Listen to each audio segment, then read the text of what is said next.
Ya pemirsa, diduga dipicu kematian tak wajar seorang warga yang ditangkap polisi dalam kasus narkoba, kantor Polsek Bendahara di Aceh Tamiang, Provinsi Aceh dibakar massa. Pihak keluarga menuntut oknum anggota Polsek Bendahara yang diduga melakukan penganiayaan diproses hukum dan dicopot dari jabatannya.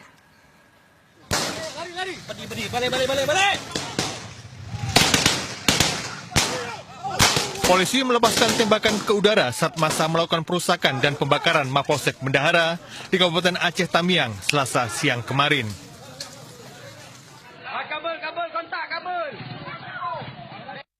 Aksi anarkis massa diduga dipicu kematian Ahyar, seorang warga yang sebelumnya ditangkap anggota Polsek Bendahara dalam kasus narkoba. Massa merusak dan membakar bangunan Mapolsek termasuk sejumlah sepeda motor. Ahyar, warga desa Tanjung Keramat, Kecamatan Bunda Mulia, meninggal dunia di Rumah Sakit Umum Aceh Tamiang. Keluarga mencurigai kematian Ahyar akibat penganiayaan yang diduga dilakukan oknum anggota polisi Polsek Bendahara. Meninggalnya kronologinya kita lihat dari luka-luka badannya, ya karena dianiaya, karena kakinya luka, perutnya luka, mukanya luka, habis itu jari-jarinya ada yang patah, kukunya ada yang dicabut. Kami minta Polsek yang melakukan hal tersebut agar dicopot dari jabatannya dan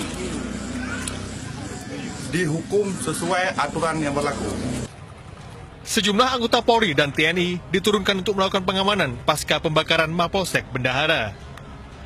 Polda Aceh menemukan dugaan adanya pelanggaran prosedur yang dilakukan Kapolsek Bendahara, Ibda Iwan Wahyudi dan anggotanya. Menurut Kadif Humas Polda Aceh, Kombes Polisi Misbahul Munawar, Kapolda Aceh Irjen Polisi Rio Jambak telah mencopot Ibda Iwan Wahyudi dari jabatannya sebagai Kapolsek Bendahara. Dari Aceh Tamiang Aceh, Jofri Zainuddin dan Musliadi, iNews melaporkan.